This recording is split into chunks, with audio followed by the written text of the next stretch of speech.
Hi hello నమస్తే welcome back. నేను మీ host అక్షర విహారీ.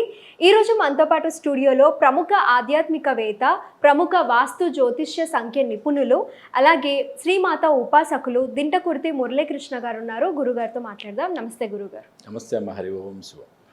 గురుగారు, కలిపురుషుడి యొక్క ప్రభావం మానవుల మీద చాలా ఘోరంగా ఉండబోతుంది, ఎన్నో దారుణాలు చూపించబోతుంది అని చెప్తూ ఉన్నారు. అంటే మన పురాణాలలో కూడా చెప్పబడి ఉంది.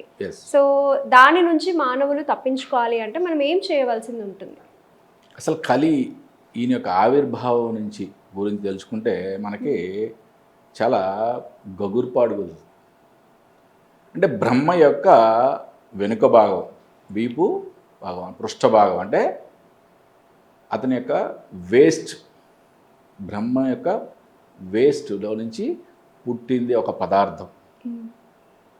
దాంట్లో నుంచి పుట్టిన వాళ్ళలో నుంచి అన్నా చెల్లెళ్ళు పెళ్లి చేసుకుంటే మూడో తరంలో ఒక క్రోధం అనే తండ్రి, ఒక హింస అనే తల్లికి పుట్టినవాడే కలి. అంటే అన్నా చెల్లెలు పెళ్లి చేసుకోవడం అనాచారం కదా, అట్లా 3 తరాల పాటు అన్నా చెల్లెలు పెళ్లి చేసుకున్నారంట. చివరికి పుట్టింది ఎవరు? కలి. చాలా వికృతంగా ఉన్నాడంట. ఒక ఎడమ చేత్తో తన అంగాన్ని పట్టుకున్నాడంట, కుడి చేత్తో తన నాలుకని పట్టుకున్నాడంట. వికటంగా నవ్వుతున్నాడంట. పుట్టడమే అంటే వాట్ ఇట్ సింబలైజెస్, తన యొక్క ప్రభావం ఎలా ఉండబోతుందని చెప్తున్నాడు చాలా క్లియర్గా. మనుషుల యొక్క కామం మీద విపరీతంగా నేను ప్రభావం చూపిస్తానని చెప్తున్నాడు. మనిషి యొక్క జిహ్వ మీద, అంటే తిండి మీద, రెండోది మాట్లాడే మాటల మీద, ఒక పెద్దంతరం చిన్నంతరం లేకుండా మహానుభావులు కూడా ఇవాళ ఏబిసిడీలు తిరిగినవాడు అనాకారి కూడా యూట్యూబ్ ఛానల్ ద్వారానో ఏదో ఛానల్ ద్వారా విమర్శిస్తున్నాడంటే అది కలి ప్రభావమే కదా. అంటే మన స్థాయి ఏంటి, మనం విమర్శించే వ్యక్తి యొక్క స్థాయి ఏంటి కూడా ఆలోచించకుండా ఇది జరుగుతుంది అంటే ఏంటి? కలి ప్రభావమే. మరి అలాగే కామం దగ్గరికి వచ్చేప్పుడు కూడా ఏం చెప్పాడు ఆయన? విశృంఖలమైన శృంగారాన్ని సృష్టిస్తాడు. కాబట్టి ఇవాళ చాలా మనం ఎన్నో వార్తాపత్రికల్లో కానీ చూస్తున్నాం, కొన్ని ఘోరాలు. తల్లి బిడ్డతో సంబంధం, తండ్రి కూతురుతో సంబంధం, అన్న చెల్లెలతో సంబంధం, అత్త అల్లుడితో సంబంధం, అక్రమ సంబంధాలు. ఇవన్నీ ఇటువంటి వార్తలు చూసినప్పుడు నాకు మనసు కరిగి ఒక 4 వాక్యాలు రాశా.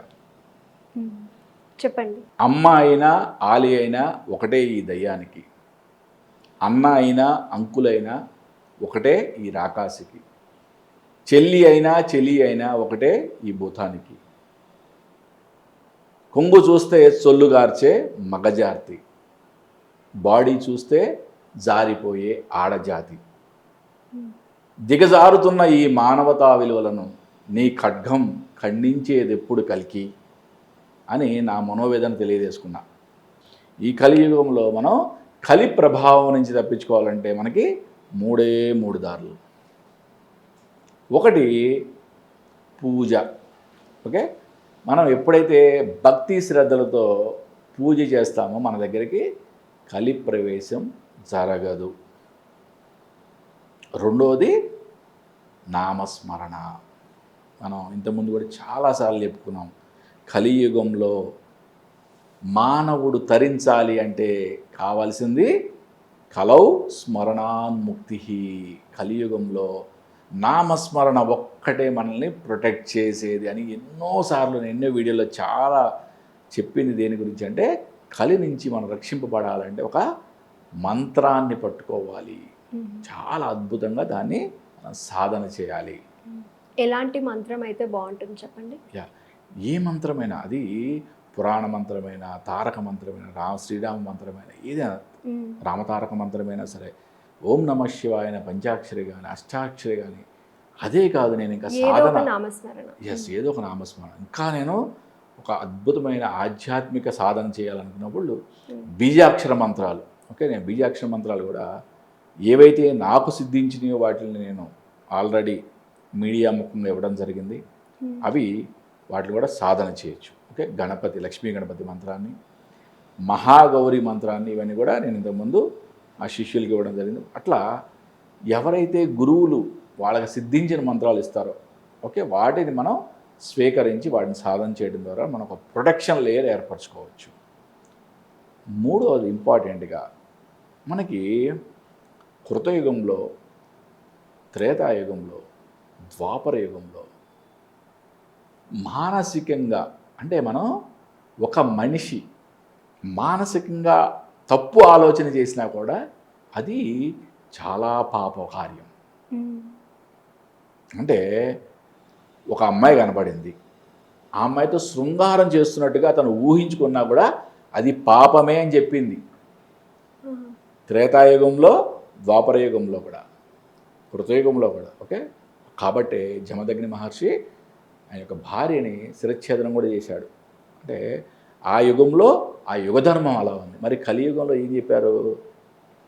నీ మానసికంగా నువ్వు తప్పు చేసే తప్పు కాదు, మానసికంగా కాకుండా నువ్వు శారీరకంగా అంటే రియల్గా నువ్వు ఆ తప్పుని చేస్తేనే నీకు ఆ పాపకర్మ అంటుకుంటుందని చెప్పారు. అంటే చాలా వెసులుబాటు ఇచ్చాడు కదా భగవంతుడు. మరి తప్పుకేమో ఇంత వెసులుబాటు ఇచ్చాడు, కానీ పుణ్యఫలానికి స్వామి మళ్ళీ ఏం చేశాడు? పుణ్యం గురించి అంట, ధర్మకార్యం గురించి ఆలోచిస్తేనే నువ్వు చేసినట్టు అన్నాడు. అంటే వాట్ ఈస్ సింప్లిఫికేషన్? ఇవి మనం తెలుసుకోవట్లా. ఇవి ఇవి మనం ఈ మాత్రం కూడా మనం ఫాలో కాలేమా? ఎంత సింప్లిఫై చేశాడు భగవంతుడు.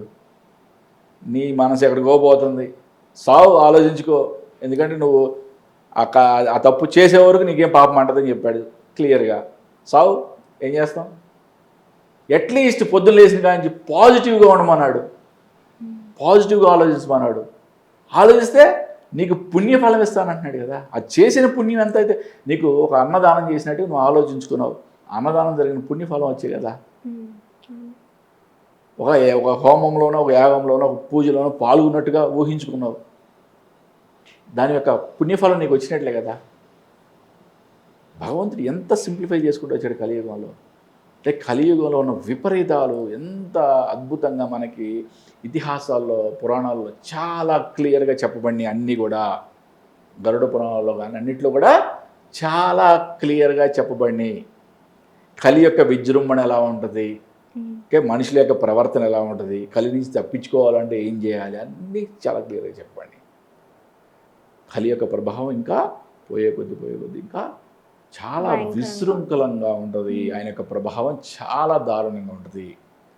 ఎవరైతే ధర్మాన్ని పట్టుకుంటారో, ధర్మం అంటే ఏదో పెద్ద కార్యమేం కాదు తల్లి. ధర్మం అంటే మనకు చేతనైన దాన్ని ఒక మంచి మార్గంలో చేయడమే ధర్మం. మనకి తెలిసినంతవరకు మనకు చేతనైన దాన్ని. ఓకే, మనం ఏదో కావాలని అధర్మాలు చేసుకుంటూ పోకుండా మనకి ఉన్నంతలో మనం చేసిందే ధర్మ కార్యమే. ధర్మాన్ని రక్షిస్తే అది మనల్ని ప్రొటెక్ట్ చేస్తుంది. ధర్మో రక్షతి రక్షిత, that is ultimate word. Okay, అన్ని ఇతిహాసాల్లో మనకి భగవంతుడు నిరూపించింది ధర్మో రక్షతి రక్షిత, చాలా క్లియర్గా నిరూపించాడు. ఈ కలియుగంలో కూడా ఆయన ధర్మాన్ని పట్టుకున్న వాళ్ళని మాత్రమే తన సేనగా చేసుకుంటాడు. ఓకే, మిగతా వాళ్ళంతా కూడా కలి ప్రభావంలో పడి ఎప్పుడు అంతరిస్తాం. మనం మానవుడి యొక్క జీవన ప్రమాణం 15-16 సంవత్సరాలు కుదించబడిపోద్దంట. 15 ఏళ్ళు 16 ఏళ్ళు చచ్చిపోతాం. ఓకే, అప్పుడు కలియుగం అంతరించబోతుంది అని చెప్పారు. మరి ఆడపిల్లలు 8 ఏళ్ళకి 9 ఏళ్ళకే ప్రెగ్నెంట్ లేడీస్ అయిపోతారంట. ఓకే, అప్పుడు కలియుగం ఈ ధర్మం అంతా కూడా అంతరించిపోతుంది. అంటే 4వ పాదం మీద ఎంతో కుంటుతున్న ధర్మదేవత ఆ 4వ కాలు కూడా విరిగిపోద్ది. అప్పుడే కల్కి యొక్క అవతారం ఉద్భవిస్తుందని చెప్పి, ఈ కలిని రూపుమాపుతాడని చెప్పి మనకి పురాణాల్లో చెప్పబడింది.